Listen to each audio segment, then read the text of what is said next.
Welcome to the Into the Wilderness podcast. I'm your host, Timothy Regal. Today I have with me Jerry Adams, the man of grit. Jerry is the driving force behind Men of Grit. His mission is to equip men with the tools and knowledge to lead lives of strength. In his 30-plus years in the steel industry, he went from starting on the mill floor to a top leadership position. His technical skills, leadership knowledge, outdoor experience, and biblical passion make him a seasoned authority in the field of men's growth. Jerry is the author of the brand new book, Men of Grit, Strong as Steel, How to Build a Legacy of Unbreakable Strength. Jerry's also one of the best friends I have in this world. So, brother, glad to have you on here. Yeah, it's great to be here, Tim. I'm looking forward to this conversation, talking a little bit about the book and kind of what led to that, and talk about men and being strong. Awesome. I appreciate it. I've been wanting to have you here on the podcast for forever, pretty much since I started doing it. And I knew you were writing this book. I'm like, nope, I'm going to wait until Jerry releases the book, and then we're going to go deep into that. So, as I mentioned, you just released your book, Men of Grit, Strong as Steel. You had an awesome event last week, and you're having another one here in a couple of weeks that I'll be at and supporting you in that. What led you to writing this book and having this mission to develop strong men? Yeah, that's a good question. And, this book comes out of my personal journey. So I grew up in South Central Pennsylvania. I grew up on a little farm. And when we first moved to that farm, we didn't have running water. We took baths in the creek. We didn't have plumbing in the house for the first year we were there. And so that's the way we grew up. And things were a struggle there for our first few years there on the farm. And so, you learn a lot of things. And I had a mom that really led me down the path of becoming a Christian later in life. And then, my dad, I had a strong father, and my dad, he taught my brother and I just a lot of lessons growing up. A lot of those I talk about in the book. But so as I well, fast forward. So as I grew up as a man, I started, checking all the boxes that we all check off as men. It's like, okay, I'm going to get a good career. I'm going to start making some money. I'm going to get married. And so you start checking off these boxes and you start achieving these things. And then, you're married, and then I have a son. And so you kind of get to this point where you get comfortable. And, I think a lot of men can relate that after a while you start making money, you start feeling good about the fact that you've checked off these boxes that everybody expects you to check off. And now, okay, I kind of got everything that I'm supposed to get as a man. And then you start seeking comfort. It's like, I come home from work and, hey, I put in a hard day's work. I deserve to sit on the couch and, watch a football game and all, and nothing wrong with those things, but too tired to engage and all that kind of stuff. And you start seeking comfort in life, and comfort leads to complacency. And complacency really kills the masculine soul. And that happened to me. I was, to the outside world, I was killing it in my career. Things were going really well, but I wasn't fully being the man that I knew God called me to be. I knew there was a fire inside of me, and it was dying. And it was dying because I was just becoming more and more comfortable, and then that complacency, and then it started killing that masculine soul. And when that happens, men tend to go to dark places. The things I know, you've done a lot of work with men with porn, and there's addictions and these kinds of things. And then soon your relationship with your wife starts to die, and you lose the spark, and soon you're just two roommates. And then after a while, there's a bitterness that kind of sets in, and a lot of that's related to the fact that the man's just not doing the things that the man's supposed to do. And that's where I found myself. And And in 2019, I got a blood test and I wasn't feeling real good. I went to the doctor, I got a blood test and came back and the numbers weren't good. And it just opened my eyes. And I was like, wow, I'm out of shape. I'm not feeling good. This blood test is terrible. And they wanted to put me on medication. And I was like, nah, I'm not doing that. I'm gonna, do the things that I need to do to get myself back in shape. I'm going to start eating right. I'm going to do some exercise. And so I started down that path. And I talk about this in the book. I started down that path. And one of the things that happened during that time is, I went to a muster event with Jocko Willick and his group in Chicago. I did PT in the morning. And man, I was like, the guy I was with, he's like, hey, you going to do PT? And I said, yeah, I'm here. I mean, I paid for it. I'm going to do the whole thing, And so 4:30 in the morning, I'm down there doing burpees and push-ups and all this kind of stuff. And I was like, man, I'm going to puke on this guy next to me. I'm so out of shape. And it really struck me. And I came out of there and I was like, man, I got to get my stuff together. With that, then also started to shine the light on other things, struggles that I was having in my thought life, and just a lot of things that weren't where they were, where I really wanted them to be. I went in and I joined a couple men's groups and churches and stuff like that. And I remember one morning I was sitting there at the table and I was looking around the table and I was like, man, there's no man sitting here that I want to be like. Like nobody's in good physical shape, which I knew that was something I needed. I didn't, there was no fire. There wasn't. And I was like, this just isn't it. This isn't going to get me where I need to go to be a better man. And so I started praying about it and looking for things. And I was listening to a podcast one time by Craig James, and he talked about the fraternity of excellence. And so I went in there and I got around other strong men. When that happened, I started to learn things from other men that were further down the road, that they tackled a lot of the issues that I had. I put everything on the table. I was like, hey, I'm not going to be embarrassed. I mean, I came in here to fix myself. And so I just threw everything out and said, here I am. Here's all my dirty laundry, everything. And let's work on this stuff.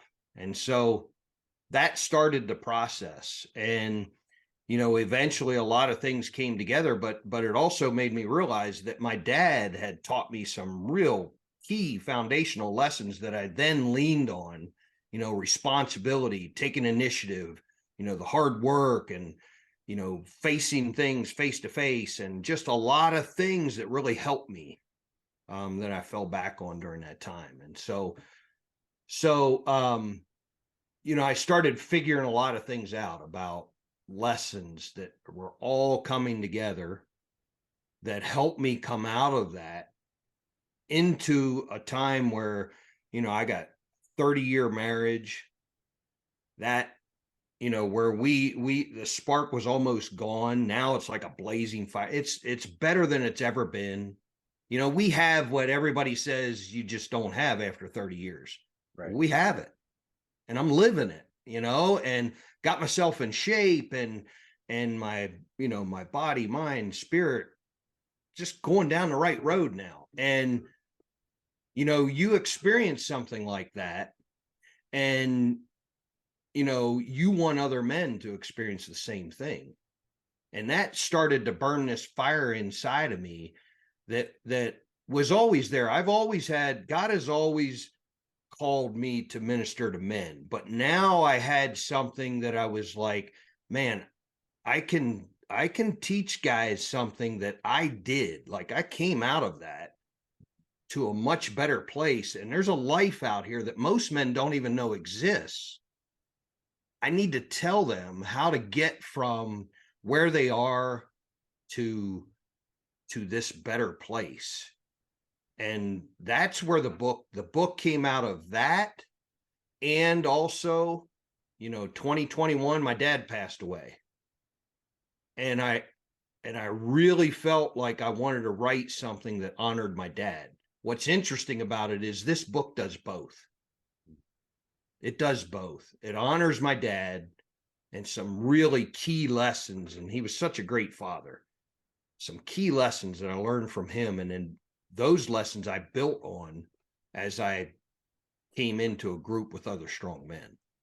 So that's kind of a long story, but that's the story behind the book, Men of Grit, Strong as Steel, and the steel part is I've worked in the steel industry since 1988. And as you mentioned, worked my way up from the floor. So, I found some real connections there of steel making and what it means to be a strong man. Yeah. And you weaved those elements into the structure of the book. In the book, you have 4 elements of strong men: the foundation of fatherhood, the fire of faith, the fuel of fellowship, and the forge of the daily grind. And they all involve, you use the analogies or the symbolism of making steel into making a man. And I think it's very much a similar process. You take a raw product that can't really do too much by itself, and you refine it, and that's scripturally based too. Into refiner's fire, and it comes out strong and something that's able to build on. And I think that's a huge element of this book, is using that kind of metaphor for what men need to do in order to become strong, in order to become great leaders and husbands and fathers. Yeah, and man, it was a God thing how it all came together, because prior to all this, prior to my dad's passing and everything, I had this like drive that, hey, I God has called me to help men. And I knew that, he's just given me a heart for guys to help. And I knew that, and I knew I wanted to write something, but it didn't really come together. And once my dad passed, it all came together. And then the steel, the honoring of my father, and then my own personal story. When I started out with Men of Grit, one of the things that I made up in my mind was I was like, hey, when I do this thing and I start writing, I started with a blog just to get used to writing and things like that. And when I started down the path, I made up in my mind, I'm like, I am going to share things that I have actually done. Like, this is not going to be theory. This is going to be, these are lessons that I did the work to get from where I was to where I am today. And now I'm going to write about it. I'm going to share it with other men. So it's not theory. This is practical, real life knowledge that got me from where I was, which was a deep, dark hole, out of that hole and on top of the mountain, and I'm not going to say I'm completely on top of the mountain, but I am on the path. Right. And that path leads to a place that I think a lot of men don't even know exists, because if they did, they would drop everything they're doing and they would put every effort that they got into getting there. If they really understood what we've experienced on the other side, right, they would be so motivated to get there. And so you try to paint that picture for men. And I think for each man, it takes some sort of catalyst to do that. Because human nature and just sinful nature is always to kind of be complacent, to be comfort. We have to push forward to make progress. And so a lot of men, I think, need that catalyst. For you talked about that the blood test kind of got you on that path. But then a couple of years later, with your father passing away, really kind of, lit the afterburners in your life kind of to get that. And that was something, I mean, I remember that vividly. I remember you calling me on your way driving down to see your dad in the hospital. And, we prayed together and talked about it. And then watching you everything was live streamed back then because it was the middle of the pandemic. Watching you give that very moving eulogy at your dad's funeral, which was, just incredible. But there's something that stuck out in that eulogy and in the book and the whole part of the book, the theme through it, and your dad is such an integral part of it throughout the entire thing of it. Mm-hmm. And so much of these things that your dad taught you, and then now you're teaching other men. And the thing that really stood out to me in that is the phrase that your dad told you, and I'm going to quote it from the book. He said, "It's your turn, Jer." Yeah. What did that mean to you for him to say that? Yeah, he and I had a conversation, and we talked about all of this stuff, and he was, I told him that I was burdened about the situation of men in the country as a whole, and then specifically Christian men. I was like, Dad, I said, I grew up in a time where, the heroes were strong men, like even the TV and movie things and stuff. It was like strong men. You had the John Waynes, you had the Clint Eastwoods. You had men that everybody was like, man, I want to be like that guy. I want to be the guy that can stand strong in the middle of the storm. And I remember telling him that I was really burdened about it, and we were talking about these kinds of things. And my dad always talked about legacy, and he always talked about, here's where I am in my life, and I'm almost to the end, and then it's you guys, and so, for him, he listened in that conversation, and he said, Jerry, he said, what you have to say, you need to get it out there.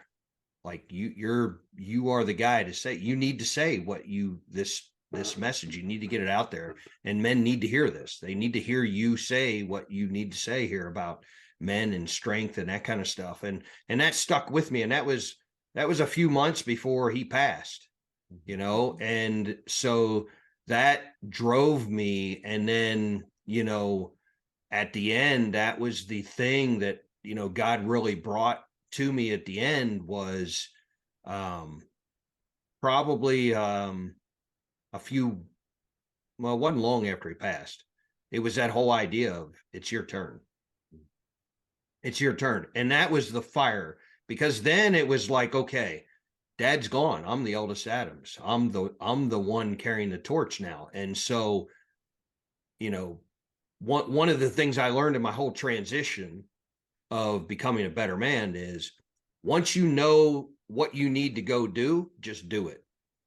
Even if you don't fully understand how to do everything, just start moving, start doing the thing, and figure it out as you go, And so that's what happened. A couple months, he died in February, and then it was just a few months after that where I started thinking about this idea of the book and started just throwing stuff together. And then formally, the following April was when it became a formal process of writing the book. But I had been starting to put it together not long after he passed. Yeah. The ideas, and so, yeah, and it was cool. Like I said, it was a God thing, because I threw all this stuff. It was almost like you're throwing all this stuff on the wall.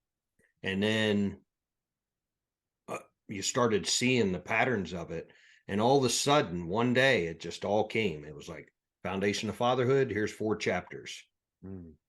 Fire of Faith, here's 4 chapters.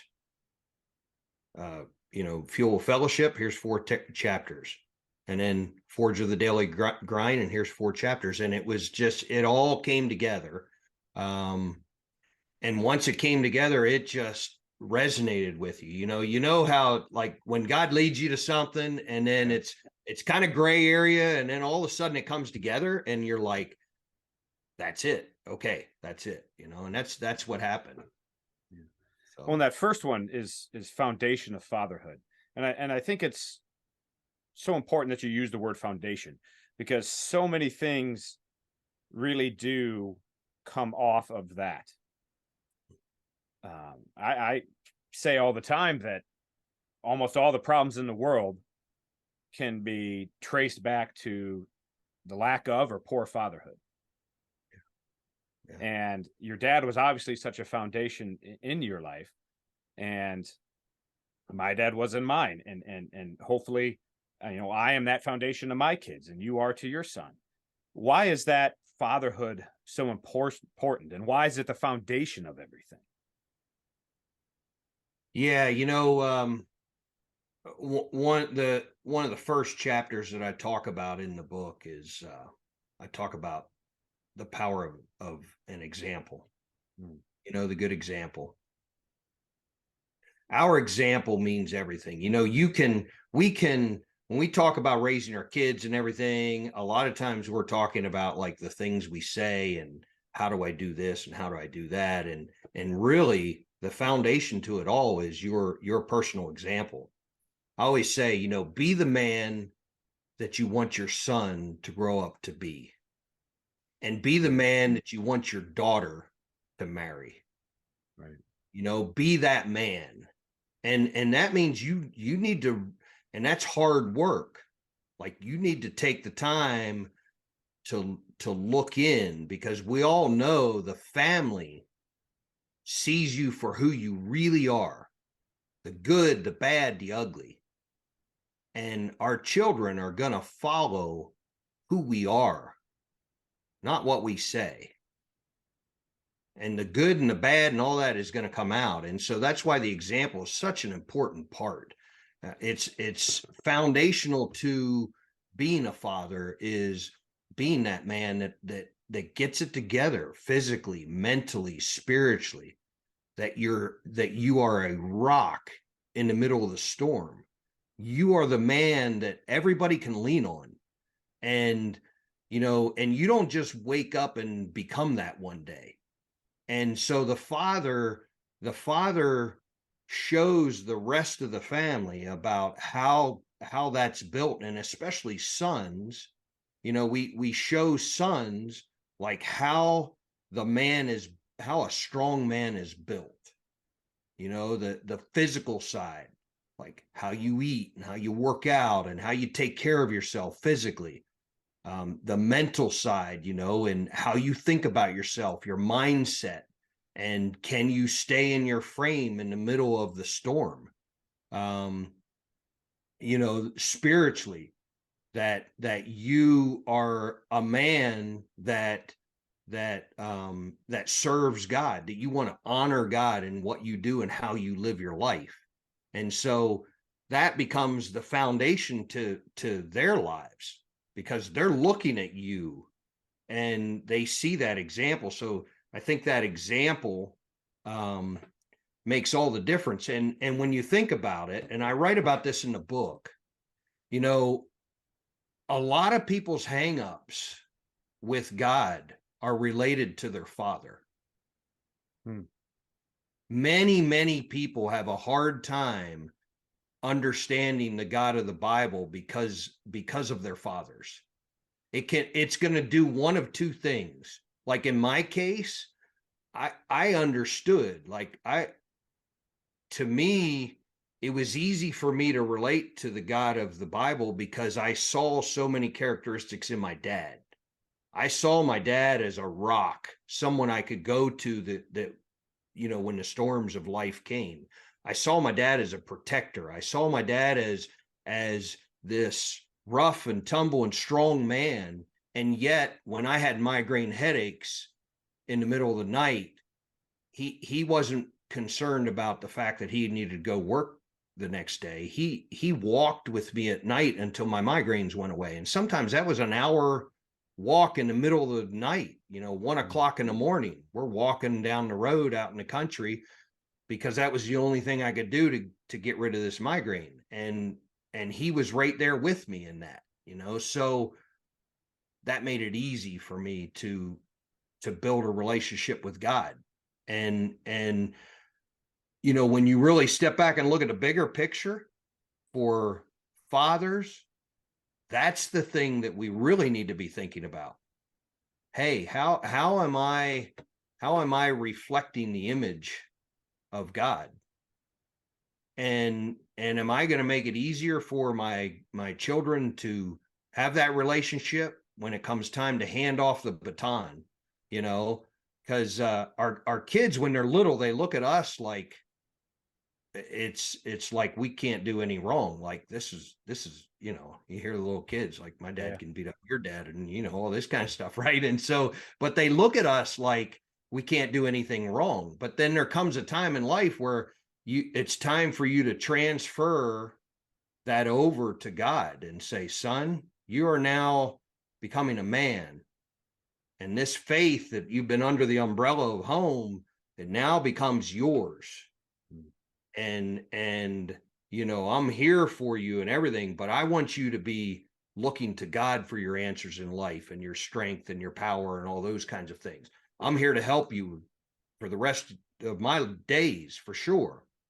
But what I really want for my son above everything else is I want him to learn how to gain that strength of the Lord, to be a strong warrior king, like Jesus, and fight the battles, fight the good fight in the power and strength of the Lord. That's what I want for him. And fathers, we paint that picture, and we make it easier for our kids, to relate to God if we do it right. Right. And I think that's our most important job as parents, is to raise our children up in the way of the Lord. Yeah. But the second element in your book is the fire of faith. And this is a good transition into that. And you talk about there being a crisis of masculinity in the church. And there aren't men in the church for young men, especially, to go in there and be like, hey, I want to be like that guy. There aren't guys like that in the church. So what has caused this crisis of masculinity? How come why aren't there strong masculine men in the church these days? Yeah, it's interesting. I kind of think in some cases that we've allowed the world, to penetrate into the walls of the church sometimes, because, what's interesting to me is in my journey, when I couldn't find the strong masculine men that I knew, because I had a father that was a strong masculine man. I knew what that looked like. Right. And when I couldn't find that in the church, I had to go outside the church. Now, within FOE, there's Christian men within there, but I got a lot of friends, Christian and non-Christian. They're strong men. They're men I look up to. They understand what it means to be a masculine man. Right. But what was interesting to me is that once I got around those strong men and I started moving in a better direction physically and mentally and spiritually, and I saw how all those things are tied together. Like you can't say, oh yeah, I'm going to be a strong man, but I'm going to eat donuts for the rest of my life and be 30 pounds overweight. Like, no, you have no discipline. And that's not the spirit that God gives us. God says, I give a spirit not of fear, but of power and love and self-discipline. The godly man is a self-disciplined man. But so when I went in and when I went through my experience and I looked back and I said, man, why isn't this in the church the way it should be? Well, I started to dive into scripture and look into scripture, and I was like, man, the examples are here. But what I discovered is we're not preaching to men in the church. We're not teaching to men in the church. That's what we should be doing. Churches should be building up men so that men can lead their families in the Lord. So we're not preaching to men. And the reason I say that is because in the scripture, you got these wild, bold men like John the Baptist, but we're not pulling out, we're not talking about, hey, men, look at this guy, confronted the things that needed to be confronted. He was assertive. He was, because let's face it, man, John the Baptist, if he showed up today and walked into a church, most churches would probably kick him out as some rude. Yeah. Right? Who is this rude guy? Kick him out, right? Because he was a wild man. He was nothing like the leaders of the church. He was exact opposite. He was not tender and soft. He was not a nice guy.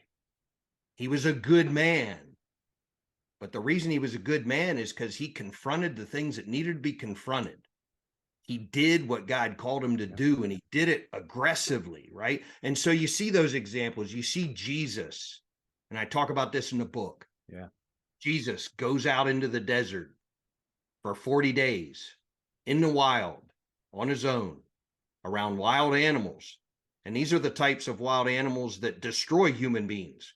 Right. Like these aren't just, the tufted titmouse. This is like lions and bears and, these are wild animals. And so you start thinking about that and you say, how many men today could go out into the wild and live for 40 days? Yeah. I'm not even talking about fasting. I'm not talking about spiritual warfare that he went through, but just that. Jesus was a tough man. He was bold. He confronted his enemies on their territory. He went into the temple. He called them the worst names you could call anybody in those days. And he called them out in front of the whole group while his disciples were way back there someplace saying, hey man, you're offending them. And that didn't stop Jesus, man. He was bold and he hammered down because they created a barrier to people coming to God. And there's nothing that fired Jesus up more than the leaders that were creating a barrier to people coming to God. And so there's a fire inside of me that I see in some, not all, I think there's some churches that are really starting to see and starting to focus on men. Yeah. I think that's starting to happen. And I'm hoping that my book helps to put that fire in more men for that to happen, but in a lot of churches, man, it's not happening. And I think to myself, I'm like, we are kind of creating this situation where we are putting a barrier to masculine men in the church. And men, a lot of our men are becoming nice guys instead of being good, strong men. They're not warriors. And we're called to be warriors. We're called to fight the good fight. I talk in the book, we are in a war every day. And we are going to fight against our own flesh, our own nature. We're going to fight against sin, the things that addictions, the things that want to pull us down into the pit. We're in a fight. And what I try to convey in the book is, hey, you have been called to be a warrior in God's army. And you start your day off, man, put that armor on and be ready to fight the good fight. And I think when you look at that, it's like the examples are there. You got the prophet Elijah, you got Nehemiah, you got Daniel, you got these men that stood up. You got Paul. Nobody could stop Paul. I've said once before, Paul's like the original man of grit. Mm-hmm. Like there was nothing that was going to stop him from his mission. No obstacle was going to get in his way. Shipwreck, nothing. Yeah, nothing. He goes through that whole list and I'm like, holy crap, man, how many guys is he talking about here? And it's just him. Yeah. So. And I think churches have become that barrier, like you say. We read these Bible stories as kids and throughout our lives, and we see Jesus rebuking the Pharisees and the disciples are with Jesus. And, we always kind of think, oh, we'd be the disciples in that story, when in reality, we're probably more the Pharisees. Yeah. And they have taken the truth of the scripture.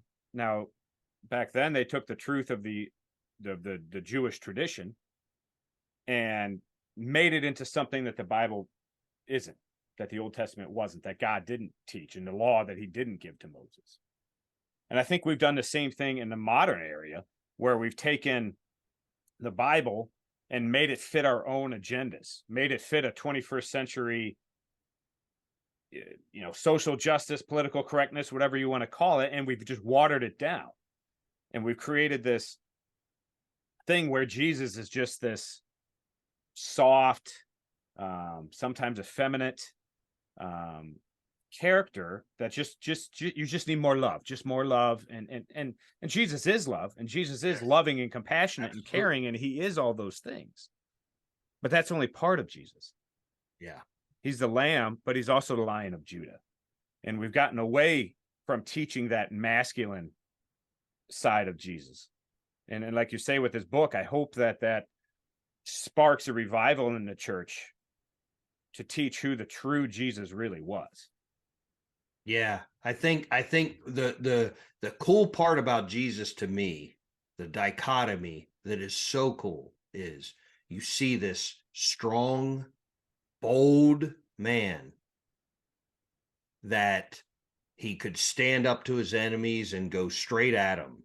I mean, he was a fireball when he was going after some of these teachers that were leading people down the wrong path. Yeah. At the same time, he was sitting there saying, hey guys, don't get in the way of those little ones. Let them come up here. Mm-hmm. This same guy that was this strong, masculine man that his disciples said, hey, Lord, if we go into that city, there's people there that want to kill you. And he's like, yeah, we're going. Let's go. And he just bang, nose down. This is where I'm called to go. Yeah. So that's where I'm going. No fear. Right. So you got that guy. And then at the same time, he's like, come here, little one. And and you can almost see him getting down eyeball to eyeball, taking that little kid, putting it on his lap, and just spending time and being there, being present with that child. You have that dichotomy, and that's the strong man. That's the man, that's the man that we want to be. It's not for us. It's not this perfect man. There's going to be times we screw up. And then even in that, it's like, are you going to handle that screw up as a strong man? Yeah. Are you going to go and I'm not going to make excuses? Yep, that was me. And here's what I'm going to do to correct it. Yeah. And I think you're, and throughout the book, like I mentioned, you talked about your dad. And I think your dad emulated Christ so much in that, where, yeah, your dad could, was a tough, his nickname was Grizz, for crying out loud. I mean, he could, take out a Pennsylvania whitetail like you wouldn't believe, but then you said at the same time, sat up with you when you didn't feel well and loved you and cared for you. That's the example that Christ wants us to be in the world. And there's that, I forget who, I've heard different versions of it. I know Jordan Peterson said one and somebody else said something about that, but a man who is incapable of violence isn't peaceful. He's harmless. Sure. Yeah. And so in order to be both that, that strong man and also that gentle lamb, we have to be strong. Yeah. And that's a major point that you do in the book, as well as the forge of the daily grind and the men of grit. And it's so important for men to be physically strong. Besides being a strong father and a strong believer and have strong faith, they need to be physically strong. So talk a little bit about your journey into that. People see your videos every morning on Instagram and Twitter, or you pumping iron at 4:30 in the morning every single day. And so talk about that journey and how important that fitness aspect is to being a man that's strong as steel. Yeah, I think a lot of people miss, there's so much more to, too often in the Christian church, people look at it and they see it as this path to vanity, and miss so much about what it means to work out and get yourself in shape. It's like you build discipline and you build this thing that every man needs. You want to be a man, you are going to spend a lot of time doing things that need to be done that you don't want to do. They need to be done. And you're a man. So you are called to do them. You're called to get things done. and you're going to get things done that nobody else wants to get done. That's what we do. That's what men are called to do. And so when you work out, you're doing that often. I tell people all the time, they see my videos and everything, like, well, I'm just not disciplined like you. And I'm like, yeah, neither am I. And they're like, what? Like 50% of the time, I don't want to get up. But you said earlier, a lot of times we need some kind of catalyst to move us to a better place. And for me, I'm like, I got the windshield and I got the rear view mirror, and I talk about it in the book. The windshield is my vision and all the pictures of where I want to go. And that's where I'm facing most of the time. That's where I'm looking. But I got the rear view mirror, and the rear view mirror is I look back to where I was. And I keep that image. I don't live there. Living there is unhealthy. Like I forget what's behind and I press on toward the goal, right? Yeah. But I keep that picture because when it's 4:30 in the morning and it's time to get up and put the work in and I don't feel like it, I just look up in that rear view mirror and I'm like, hey, bud, you want to go back there? And that's a real quick discussion because I'm like, no, I don't. Because I remember the pain. I remember what the life of a comfort-seeking, complacent, dead fire. I remember that pain. I remember what that's like. And I remember the pain that brought to the people around me because I wasn't a strong man. And so that's what fires me up. And so when you work out, you start to exercise that discipline that God says that he gives us with the power of his spirit.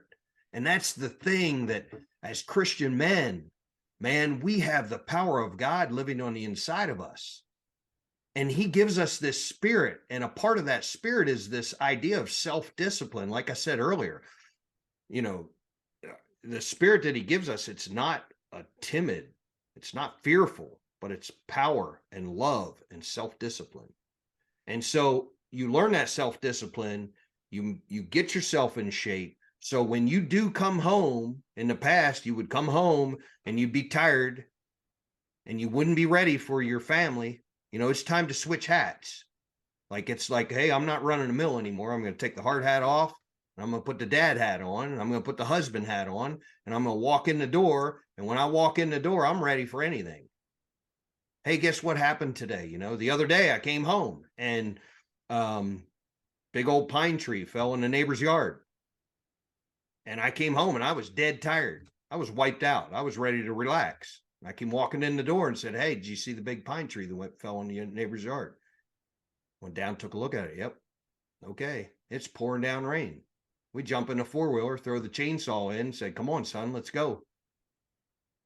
Down we go in the pouring rain, and we're running a chainsaw, and we cut up a pine tree. I didn't feel like doing it. Now, why can I do that? Because I have prepared for that. Because every morning at 4:30, I'm doing something that a lot of times I don't feel like doing.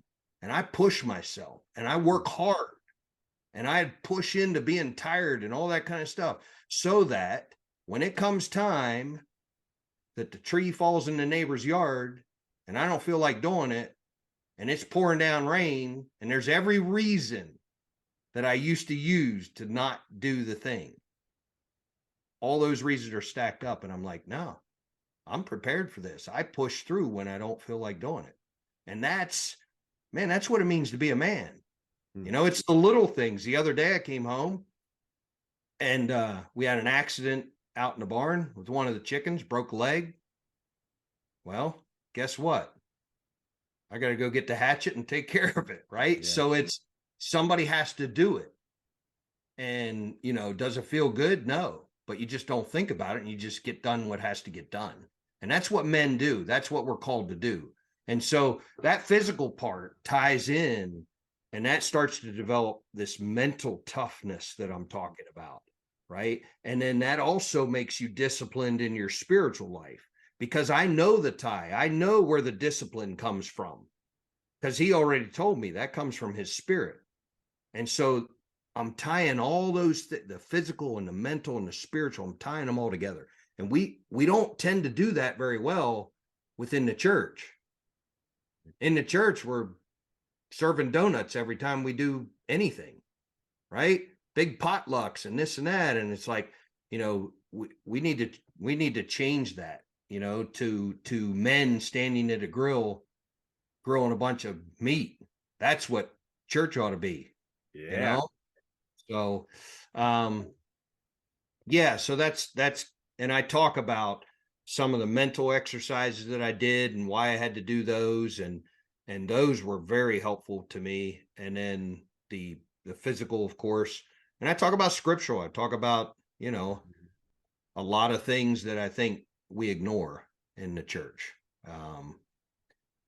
Gluttony and laziness, and there's just a lot of things that we need to wake up. And we're killing our men. Heart disease, diabetes, we're killing our men. And when we do that, that also starts to tear away at the masculine soul also, and the confidence that men should have to lead. Yeah, I think the physical strength develops mental strength, develops Absolutely. spiritual strength. You have to master yourself before you can master other things in your life. And I think that all starts with the physical. Yeah, it's not just a vanity thing. And I think a lot of people use that as an excuse. They're like, oh, well, I don't want to have a strong, physically fit body because, that's people do that. There are all these meatheads you see at the gym that just, flex in the mirror and just want to look good because they, either they want to get laid or they're prideful or arrogant or things like that. But no, it's about, like you mentioned, first of all, being healthy, I think is the most important thing. But if you can master your body, if you can master your mind and develop that discipline and overcome that drive for weakness and drive for comfort and drive for complacency and master that, then you can master every other area in your life. But it all starts with mastering yourself and your body.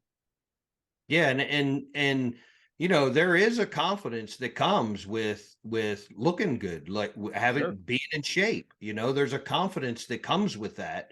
And when that you're dialed in, and that helps. And confidence is such a big part of leading.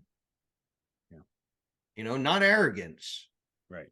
but confidence. There's a difference. And confidence is tied into who you are and who God says you are. And also when you start to work out and everything, you gain confidence because you're dialing yourself in. And that helps in everything in life. Helps in your relationship with your wife, helps with your ability to lead others and the example you're setting for your kids. Yeah. So, yeah. And I think the best way to develop that and to get yourself into shape and to learn how to master that and get that discipline is to be around other men who are pursuing that. And that's the other element, that the last element you have in your book is the fuel of fellowship. And you and I are both members of the fraternity of excellence, and that's how we met, and that's how we've become such close friends. And it's been a life-changing group for both of us. But most men don't have that in their lives. The church isn't providing that. They don't have that with coworkers. They don't have that with family. They don't have that with friends or other community groups or anything like that. They don't have fraternity. They don't have fellowship. What are men missing because they don't have that fellowship with other men? Yeah, I think there's a couple things. It's finding those strong men. That's why we ended up in the fraternity of excellence, because we wanted to be around men that were dialing themselves in and becoming stronger across the board, body, mind, and spirit. They were concerned about, because the idea is become a better, stronger man. And by being a better, stronger man, you become a better husband and a better father and a better leader. And so, all of these things become better from the foundation of becoming a better man. But you're not going to become a better man unless you're around other good men. And that's the key. I was reading a couple verses that said, whoever walks with the wise becomes wise, but the companion of fools will suffer harm. So bad company ruins good morals. Mm-hmm. Iron sharpens iron, as one man sharpens another. And so, we need to be around other men that can actually sharpen us. And this is the thing that either catapults men forward or it holds them back. It's the men that you allow to influence you in your life. You need to be really, you need to discern the type of men that you're going to allow to be in a position of influence in your life. And you need to look at who they are and what their example is, because when you're around a strong person, another man that's strong, it's like infectious. Yeah. Like you can't help, like you want to be considered one of the guys at the table. You want to be able to sit at the table with other strong men. And so you push yourself to level up and to be like the men that you run with. And so I tell men all the time, you really need to take a hard look at who are the handful of men that are around you that you're allowing to influence you, that are causing you to either go forward or go backwards. If they're causing you to go backwards, you need to drop them and at least put distance between you and them. Don't allow them in to a point where they influence you. So being around strong men, and that's key. And that's, I write about that in the book. I want to give a picture of what those strong men look like so that guys understand, what they're looking for, the type of men that they're looking for. And if you look hard enough, I feel confident that if you're looking for strong men and you start praying about it, that you will connect. And if you can't, come to the Fraternity of Excellence with us, because we know what strong men look like, and we've experienced it. And then you got to be willing to come into this situation and tell people what you struggle with. Like, you can't hide. And that's the other thing that you see a lot of times is guys come in the middle of a bunch of strong men, but they don't really tell them what's going on. Or if they do, they only give them a little bit. When I came into the Fraternity of Excellence, I prayed about it and I was like, okay, I'm here to change. So here we go. I don't care. I don't know any of these guys. So what? Boom. I just put it all out there. I'm like, I don't care. I'm not going to be embarrassed. I'm not going to be anything. I'm just going to, if this is really what they say it is, that we're men that are trying to become stronger men, then they should be able to handle this. And so here it comes. Boom. And I just threw it all out. And a lot of guys won't do that. They won't be transparent. And that's uncomfortable. But look, man, that's what we're talking about. That's what strong men do. Strong men have the courage to put that stuff on the table in front of other men. And what you find is it ends up like there's 5 or 6 guys that went through the exact same thing. The very thing that you're sitting here saying, I'm kind of embarrassed to say this. And then once you finally throw it out, all of a sudden there's like a bunch of guys that come in there and say, oh yeah, I went through that. Here's how I won that battle. Yeah, so did I. Yeah, so did I. And you're looking around and you're like, really? You did? You did? After a while, you find out, man, there's nothing new under the sun. It's like these guys, we all are fighting similar battles. And then once you realize that, then it's like, okay, now I have 6 different guys and they all have a different angle. And I'm just going to take a little bit from each one and figure out my own angle. And I'm going to start working and win. And that's what we want. We want guys to hook up with other men that are like, okay, we're going someplace. And if you put the work in and you listen and you learn and then you do the work and execute, you'll be a better man. Absolutely. Yeah, as it says, Proverbs 27:17. Actually, the Bible over my shoulder is open to that passage. You know, as iron sharpens iron, so one man sharpens another. And men need to come together in order to do that. You know, one piece of iron isn't going to sharpen another piece of iron if they don't come in contact with each other.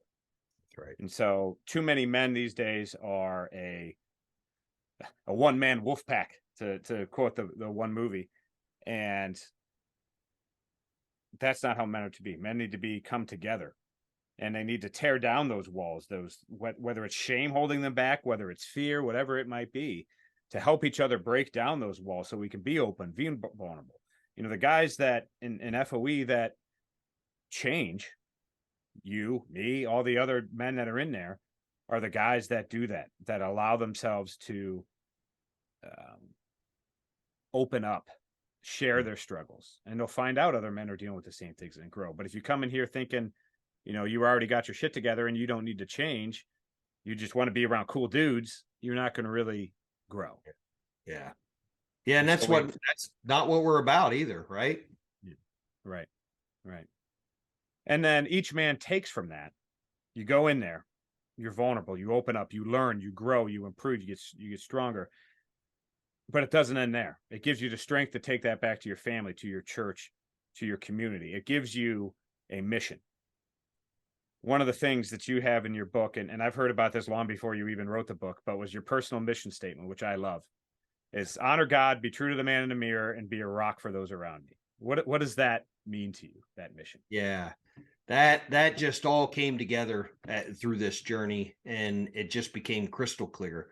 You know, that's my personal mission statement in life. It's like at the end of my last days, when I take the big dirt nap and everybody's gathered around and they're like, hey, you know, what was Jerry about? You know, that's what I hope they say. I hope they say, you know, that man there, he honored God in the way he lived his life. Like, he utilized everything that God gave him, the way that God made him and built him. Man, he was on fire for the Lord, and he did the mission that God called him to be. He honored God. And then second, you know, honor God, be true to the man in the mirror. So be true to the man in the mirror is about being authentic. And for me, it was overcoming this idea of being too concerned about the opinions of others, the expectations of others, and chasing after the validation of others. You know, it was no, I'm not going to be somebody else. I'm going to be Jerry. I'm going to be the man that God created me to be.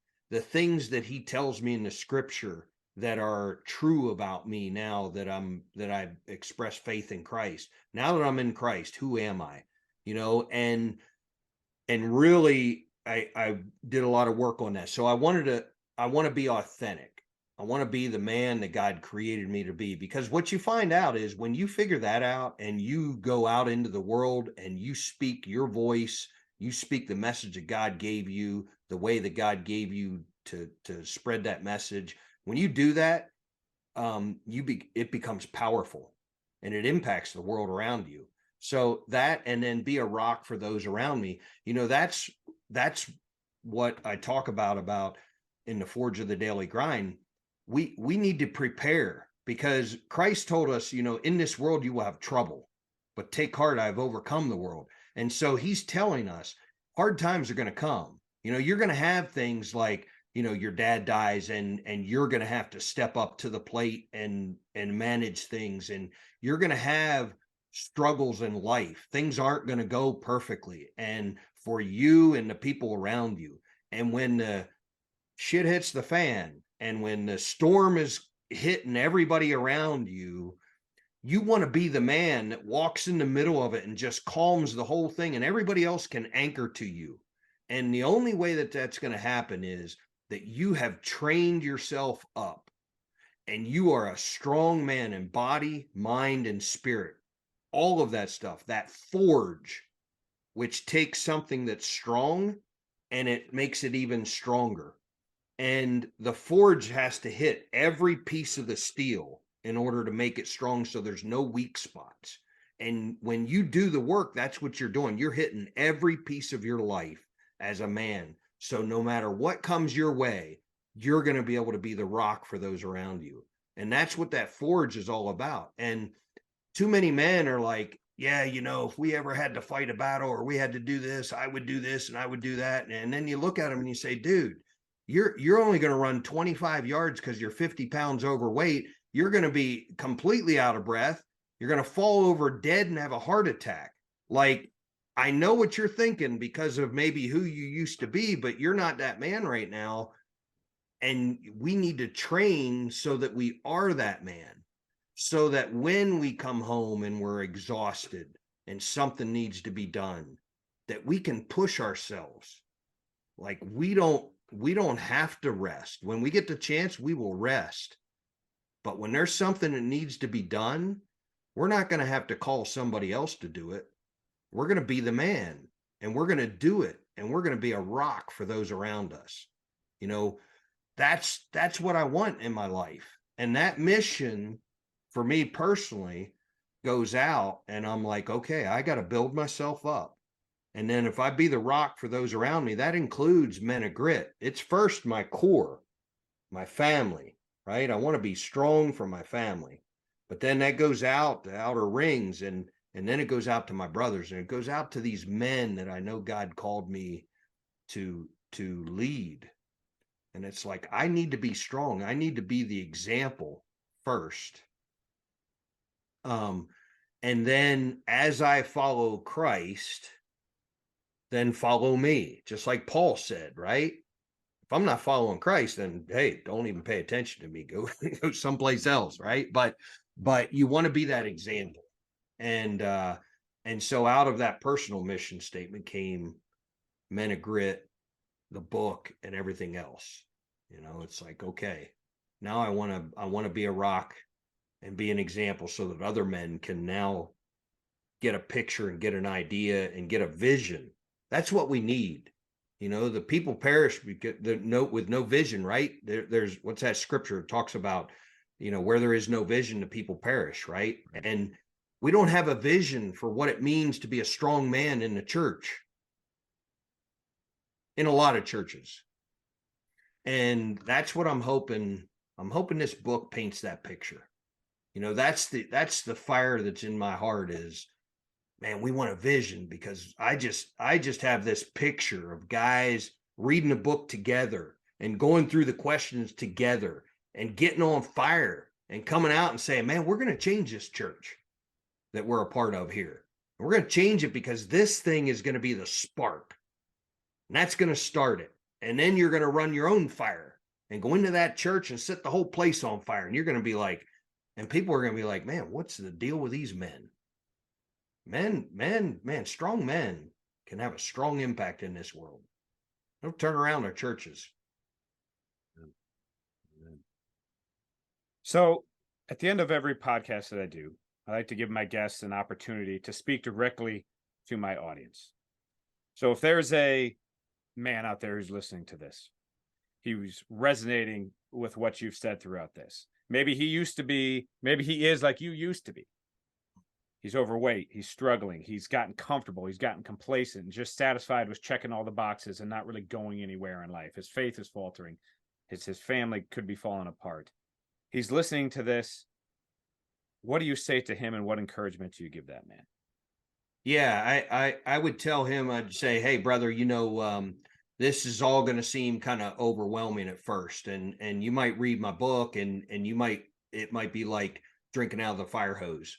But what I would say is something that I say in the book. It's like, okay, paint a picture of where you want the man that you want to be. And that's the mountaintop. That's the peak. So you want to paint that picture. This is the man I want to be. Here's where I am today. I'm down here, but this is the man that I want to be up here. And paint that picture. Now you got that locked in your mind. Now get your eyes off that peak, because if you stand here at 14,000 feet and you're at the bottom of that mountain, you're looking at that peak at 14,000 feet. That looks pretty overwhelming. Okay, paint that picture. Now get your eyes off the peak. Look right in front of you and take the first step. And that's what I would encourage men. It's like, hey, figure out what you want to do. It might be physically, and you might say, man, I can't even do 10 push-ups. Okay, what can you do? Well, I could do 2. All right. Well, okay. Right now, before you even start thinking about it. Oh, I'm going to put together a big plan and all this. No, get down and do 2 push-ups. Tomorrow, try to do 3. Just start moving. What do you want to do physically? Pick one thing. What do you want to do mentally? Maybe you read the book and that's what I encourage guys. Of course, I'm going to say, hey, read my book, get my book and read it. Right. But the important part to me is pick something out of there. Just pick one little thing that says, I'm going to grab hold of that. Body, one thing in mind, one thing in spirit. And I'm just going to do that one thing. I'm just going to take that one step that's in front of me. Every once in a while, I'm going to look up. Yep, peak's still up there. That's good. Put my head back down and go. And the concept in my mind is, and I would encourage men, the concept that I think you need to have is look at yourself in the mirror. And then every day you get up, look yourself in the mirror and say, hey, I'm going to do something today to make myself just a little bit better than the guy I saw there yesterday.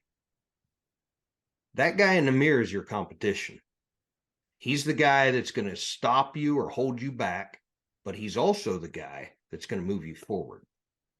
And so you look in the mirror and you say, what can I do today to move myself forward just a little bit from the guy yesterday? Just want to be better than the guy yesterday. Every day. That's your competition.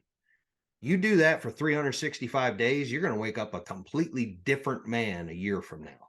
In 1 year, you'll be completely different if you just do one little thing every day to be a little bit better than the guy yesterday. And so that's what I would tell men is don't get overwhelmed. So what if you're 50 pounds overweight, you got this going on, you got that going on, whatever. Let's just start, brother. Let's just start. Take that first step. Jerry, this has been an incredible conversation. I've enjoyed talking with you. I love the book.